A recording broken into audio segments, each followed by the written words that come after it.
Yesterday, which was Saturday, we finally drove the rest of the cows up to the top of the mesa to join the main herd.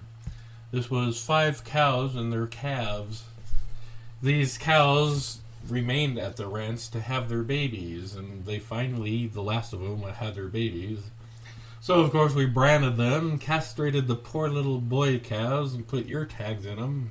Then waited a few more days, and then we drove them up to the top of the mesa. Cows, being cows, refused to actually walk on the trail.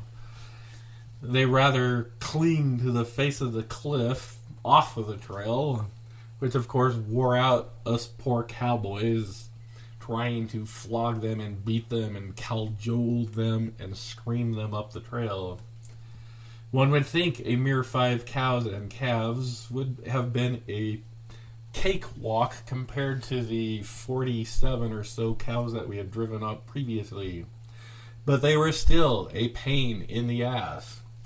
On top of that, the temperature was over 100 degrees Fahrenheit down in the canyon floor.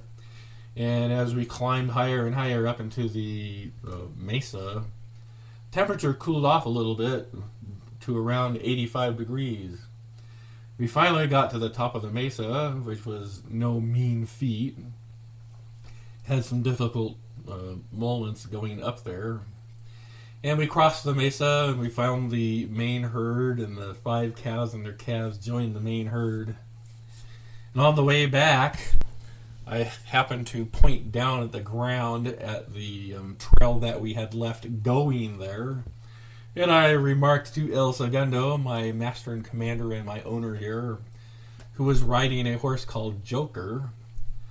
I said, "Hey, look, fresh horse prints. Somebody's been here ahead of us." He looked at me like I was a complete idiot and said, "You're joking, right?" And I said, "No, that's Joker," and I pointed at his horse. "I'm David." Somehow he didn't get that joke either. Anyhow, on the trip back, I paused on the brink of the abyss and I took 2 images, which I will make available for download. If anybody wants to use these images as a Windows desktop image, the resolution isn't all that great, but I figure I will put those 2 images at the end of this video, so that if anybody wants to download those, they are certainly free to do so.